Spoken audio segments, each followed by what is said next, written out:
हाय traders, स्वागत है आपका traders club of India channel में। होप आप सब लोग ठीक है। तो स्टार्ट करते हैं बैंक निफ्टी का मार्केट एनालिसिस कल के लिए। कल है 22 नवंबर। तो कल का हम प्राइस एक्शन देखते हैं और हमारा मेन इंट्राडे सेटअप डिस्कस करते हैं और मार्केट एनालिसिस भी करते हैं। उससे पहले आज बैंक निफ्टी का मूव देखें तो -253 का हमें नेगेटिव में क्लोजिंग मिली है। गाइस, मैंने निफ्टी के वीडियो में समझाया कि अडानी पे न्यूयॉर्क हाई कोर्ट ने केस कर दिया कि फ्रॉजरी का ऑलमोस्ट 200 मिलियन के ऊपर का फ्रॉड है। तो वो था, लेकिन लास्ट में थोड़ा रिकवर किया बिकॉज अडानी जो गौतम अडानी थे उन्होंने बताया कि सब एलिगेशन ऐसा कुछ नहीं हुआ है करके, तो थोड़ा रिकवर किए मार्केट, लेकिन फिर भी वीकनेस है मार्केट में अभी। बैंक्स काफी वीक रहेंगे बिकॉज एसबीआई जो बहुत सारे पीएसयू बैंक्स है जो अडानी को अच्छे खासे मनी लैंडिंग किए, लोन दिए हुए हैं। अभी थोड़ा प्राइस एक्शन देखते हैं। गाइस, ये 50,000 का वैल्यू पे अगर नीचे क्लोज होती है, कोई नेगेटिव पैटर्न मिलता है तो शॉर्ट करना है, ये तो टारगेट के लिए। ठीक है, बिकॉज इसके नीचे मार्केट काफी वीक होने वाली है और इसके नीचे तो काफी वीक हो जाएगी 48,800 के नीचे, तो फिर ये तो बहुत वीक हो जाएगी। तो फिलहाल के लिए इसके बीच में ट्रेड मत करना, एसएल काटने का काम करेगा। और अगर यहाँ पे ओपन होके यहाँ पे रुकती है मार्केट और कंसोलिडेट करके ऊपर जाते हैं, पॉजिटिव प्राइस एक्शन मिलता है, तो ये 3 लेवल आप टारगेट ले सकते हो। ये सारे जो लेवल है वीडियो को पॉज करके आपके चार्ट पे देख के लेना। सेटअप डिस्कस करते हैं। ये 5 मिनट टाइम फ्रेम है। सेटअप डिस्कस करने से पहले आपसे रिक्वेस्ट करता हूँ, अगर आप चैनल पर नए हो तो प्लीज चैनल को सब्सक्राइब करना और बेल आइकन को हिट करना, जिससे मेरी सारी वीडियोस की नोटिफिकेशन आपको समय पर मिलते रहे। वीडियो को पूरा देखना, बीच में स्किप मत करना। हाफ इन्फॉर्मेशन लेके जाके ट्रेड करोगे तो आपको नुकसान हो सकता है। वैसे ये कोई टिप या कोई एडवाइजरी कॉल नहीं और ना ही हम कोई सेबी रजिस्टर्ड है। ये एजुकेशन पर्पस के लिए वीडियो है तो इसको एजुकेशन पर्पस के हिसाब से देखना। अगर ये सेटअप आपको पसंद आता है तो पहले बैक टेस्ट करना, उसके बाद अपने ट्रेडिंग वेयर में इसको यूज करने लेना अपने रिस्क पे। और इस सेटअप से रिलेटेड और भी कुछ डाउट आता है तो अलग से भी वीडियो बनाए, इस पूरे सेटअप को समझाया, उसका नाम है ब्रह्मास्त्र स्ट्रैटेजी, उसका लिंक आपको डिस्क्रिप्शन में मिल जाएगा। ये कल का हमारा न्यूट्रल पॉइंट है और नॉन ट्रेडिंग जोन है। ये डिसेंडिंग वाइड रेंज है। आज का नेगेटिव में क्लोजिंग मिली है, आपको डिसेंडिंग होगी और ये वाइड रेंज है। और इसकी जो रेंज है मैंने यहाँ पे मेंशन किया, वीडियो को पॉज करके आपके चार्ट पे प्लॉट करके लेना। अबे रेजिस्टेंस लेवल मार्क करते हैं। ये रेजिस्टेंस 1 है और जो हमारा रेजिस्टेंस होते हैं वो टेक्निकली सारे नॉन ट्रेडिंग जोन होते हैं। ये नॉन ट्रेडिंग जोन है और इसकी रेंज है। रेजिस्टेंस 1 के अंदर प्रीवियस डे इंक्लूड है। रेजिस्टेंस 2 नॉन ट्रेडिंग जोन, ये उसकी range. Resistance 3 non trading zone, ये उसकी रेंज है। रेजिस्टेंस 4 नॉन ट्रेडिंग जोन, ये उसकी रेंज है। रेजिस्टेंस 5 नॉन ट्रेडिंग जोन, ये उसकी रेंज है। रेजिस्टेंस 6 नॉन ट्रेडिंग जोन, ये उसकी रेंज है। अभी सपोर्ट लेवल मार्क करते हैं। जो सपोर्ट होते हैं वो भी technically non trading zone act करते हैं। तो ये सपोर्ट 1 नॉन ट्रेडिंग जोन, ये उसकी रेंज है। सपोर्ट 1 के अंदर प्रीवियस डे लो इंक्लूड है। सपोर्ट 2 नॉन ट्रेडिंग जोन, ये उसकी रेंज है। सपोर्ट 3 नॉन ट्रेडिंग जोन, ये उसकी रेंज है। सपोर्ट 4 नॉन ट्रेडिंग जोन, ये उसकी रेंज है। सपोर्ट 5 नॉन ट्रेडिंग जोन, ये रेंज है। सपोर्ट 6 नॉन ट्रेडिंग जोन और इसकी रेंज है। गाइस, ये कल की हमारी एंट्री और एग्जिट होगी। जब नॉन ट्रेडिंग जोन बन जाता है तो उस अपर साइड में ग्रीन एरोज मार्क करना, लोअर साइड में रेड एरोज मार्क करना, जिससे आपको एंट्री और एग्जिट आसानी से इजीली समझ में आए। ग्रीन का मतलब है बेसिकली बाय करना, लॉन्ग होना है। रेड का मतलब है हमें सेल करना है, शॉर्ट करना है। गाइस, अभी सेटअप के 2 इंपॉर्टेंट रूल है, वो ध्यान से सुनना और समझना। और ये सब निफ्टी में भी अप्लाई होने वाला है, दोनों रूल। उसके बिना ये दोनों रूल के बिना हम ट्रेड में एंटर हो नहीं सकते। तो पहला जो रूल है, प्राइस को नॉन ट्रेडिंग जोन में होना चाहिए। नॉन ट्रेडिंग जोन आपको सारी जगह पे दिखेगा, जहां पे भी नॉन ट्रेडिंग जोन पे प्राइस होगी, ठीक है, तो वो रूल नंबर 1 मेट हो जाएगा। ठीक है, रूल नंबर 2 क्या, प्राइस को नॉन ट्रेडिंग जोन में 15 मिनट सस्टेन करनी चाहिए।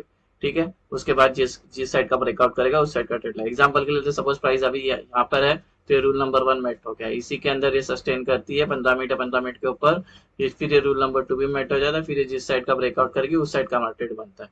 और जब भी ये ब्रेकआउट या ब्रेकडाउन करती है, जब एंट्रीज की बारी आती है, तो 2 एंट्री से एक सेफ एंट्री है सेफ ट्रेडर्स लोग के लिए और एग्रेसिव एंट्री है एग्रेसिव ट्रेडर्स के लिए। इस दोनों के बारे में आगे वीडियो में डिस्कस करते हैं। फिलहाल के लिए जान लेना कि ये दो के बिना हम ट्रेड में एंटर नहीं हो सकते, तो थोड़ा ध्यान से सुन लेना। अभी फ्लैट ओपन डिस्कस करते हैं। मार्केट यहीं पे ओपन होती है, आज यहाँ पे क्लोज हो गए तो उसको फ्लैट बोलते हैं। तो पहले हम वेट करेंगे प्राइस को नॉन ट्रेडिंग जोन में आने का, और इसी के अंदर ये सस्टेन करती है और यहाँ पे रूल नंबर 1 और 2 मेट होती है। फिर जिस साइड का ब्रेकआउट करेगी उस साइड का मार्केट बनता है। अभी गैप अप डिस्कस करते हैं। प्राइस यहाँ पर है, कल अगर ये गैप अप यहाँ पे ओपन होती है तो टेक्निकली नॉन ट्रेडिंग जोन में ओपन हो जाएगी, जो हमारा रूल नंबर 1 है।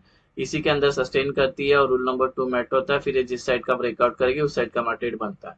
अगर ये यहाँ पे गैप अप होती है और अपने आप को यहाँ पे संभाल नहीं पाती है, प्राइस तुरंत गिरना स्टार्ट करती है 1 या 2 कैंडल में, और नीचे नीचे आती है, यहाँ पे आके ये रेजिस्टेंस ले लेती है और यहाँ पे आएगी तो ये रूल नंबर 1 मेट हो जाएगा। इसी के अंदर थोड़ा देर सस्टेन करती है तो रूल नंबर 2 भी मेट हो जाएगा। फिर जिस साइड का ब्रेकआउट करेगी उस साइड का ट्रेड बनता है।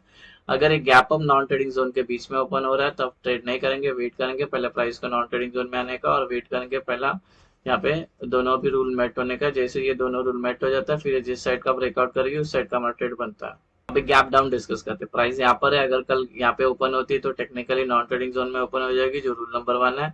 इसके अंदर सस्टेन करती है तो रूल नंबर 2 भी मेट हो जाएगा, फिर जिस साइड का ब्रेकआउट करके उस साइड का हमारा ट्रेड बनेगा।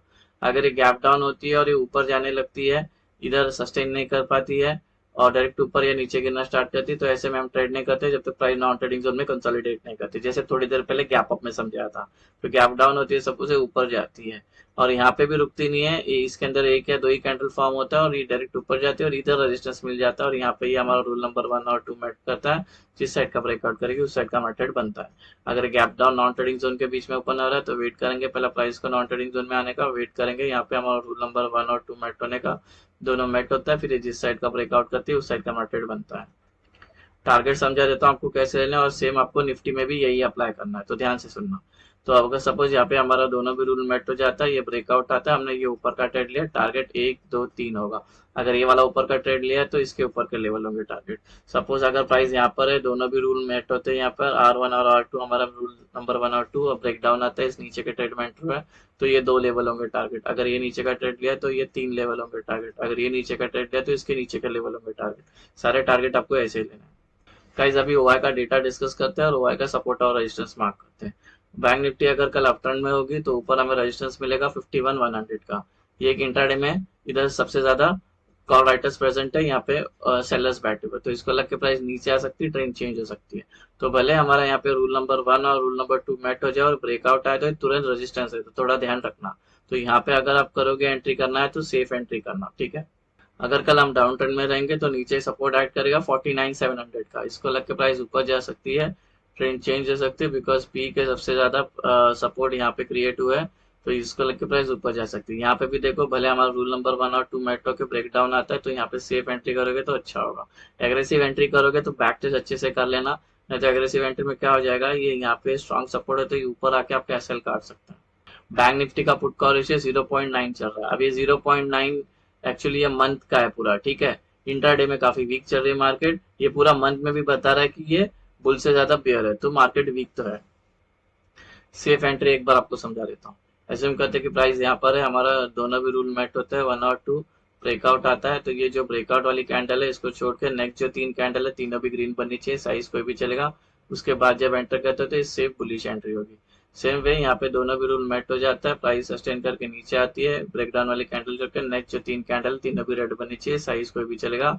उसके बाद जब एंटर करते हो तो सेफ बेरिश एंट्री होगी। एग्रेसिव एंट्री डिस्कस करते हैं। एज्यूम करते हैं कि प्राइस इधर है, यहाँ पे सस्टेन की, दोनों भी रूल मेट हो गया, R1 और R2 और ब्रेकआउट आया, तो ये ब्रेकआउट वाली कैंडल छोड़ के नेक्स्ट जो एक कैंडल है वो ग्रीन बननी चाहिए, साइज कोई भी चलेगा। बस याद रखना ये जो ग्रीन कैंडल बनेगी इसके नीचे इसको टच नहीं करना चाहिए नॉन ट्रेडिंग जोन को, उसका विक भी टच नहीं करना चाहिए। उसके बाद जब एंटर करते तो एग्रेसिव बेरिश बुलिश एंट्री होगी। सेम वे दोनों भी रूल मेट होता है और ब्रेक डाउन आती है, तो ब्रेक डाउन वाले कैंडल छोड़ के नेक्स्ट जो रेड कैंडल, नेक्स्ट जो कैंडल है वो रेड बननी चाहिए, साइज कोई भी चलेगा, नॉन ट्रेडिंग जोन को टच नहीं होना चाहिए, उसका विक भी टच नहीं होना चाहिए। उसके बाद जब एंटर करते तो एग्रेसिव बेरिश एंट्री होगी। सो गाइस ये बन गया हमारा कल का बैंक निफ्टी का इंटरडे सेटअप। होप आपको ये सेटअप पसंद आया तो वीडियो को लाइक शेयर सब्सक्राइब करना। Thank you so much.